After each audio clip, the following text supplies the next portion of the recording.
국민의힘과 더불어민주당이 대선 경선에 나서는 후보 등록을 마감하면서 정치권은 본격적인 레이스에 돌입했습니다. 네, 국회 취재기자 연결합니다. 이재동 기자, 국민의힘부터 알아보죠. 1차 경선 진출자 8명을 확정했다고요.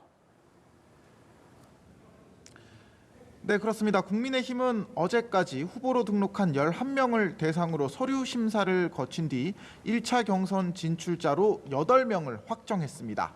정치권의 예상대로 김문수, 나경원, 안철수, 양향자, 유정복, 이철우, 한동훈, 홍준표 후보가 1차 경선에 무난히 진출했습니다. 국민의힘은 이들 8명을 대상으로 100% 국민 여론조사를 통해 다음 주 화요일에 2차 경선 진출자 4명을 가려낼 계획입니다. 초단기 대선 레이스인 만큼 주자들의 발걸음도 바빠지고 있는데요. 김문수 후보는 대선 출마를 포기한 오세훈 서울시장과 만나 서울시의 대표적인 정책을 대선 공약에 적극적으로 반영하겠다고 밝혔습니다. 나경원 후보와 안철수 후보도 오늘 잇따라 오 시장을 만나며 수도권과 중도층 표심 흡수를 의식한 행보에 나서고 있고요. 한동훈 후보는 대구를 찾아 중앙로역 기업 공간을 방문했고 잠시 뒤 대구 청년 기업인들을 만날 예정입니다. 홍준표 후보는 여의도 캠프 사무소에서 경제 분야 정책을 발표했고요.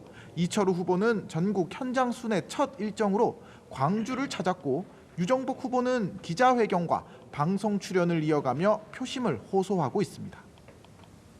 네, 민주당도 오늘부터 나흘간 충청권 온라인 투표를 진행하며 본격적인 경선 레이스가 시작됐죠. 네, 민주당은 이번 주 충청권을 시작으로 4개 권역별 순회 경선을 이어갑니다. 순회 경선을 앞두고 후보들은 공명선거 실천단 서약식을 통해 후보 등록 후 처음 한자리에 모였습니다.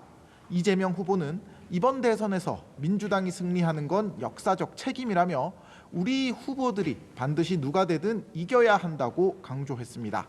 김경수 후보는 역사적으로 민주당은 하나가 됐을 때 승리했고 분열했을 때 패배했다며 경선 결과에 깨끗이 승복하자고 말했습니다. 김동연 후보도 치열하게 경쟁하고 또 통 크게 단합해서 정권 교체, 그 이상의 교체를 할 수 있도록 최선을 다하겠다고 약속했습니다. 민주당이 이처럼 단합을 강조하는 건 지난 대선에서 후보 간 과도한 경쟁이 대선 석패로 이어졌다는 문제인식이 깔린 것으로 분석됩니다. 새 후보는 세월호 참사 11주기를 맞아 경기도 안산시에서 열리는 기억식에도 나란히 참석했습니다. 이런 가운데 이재명 후보의 싱크탱크인 성장과 통합이 국회 도서관에서 출범식을 가졌는데요. 미래 먹거리로 인공지능을 꼽으며 2030년까지 3% 잠재 성장률, 세계 4대 수출 강국, 1인당 국민소득 5만 달러 달성을 목표로 하는 3, 4, 5 성장 전략을 국가 비전으로 제시하기도 했습니다. 국회에서는 최상목 경제부총리를 둘러싼 청문회도 열렸다고요.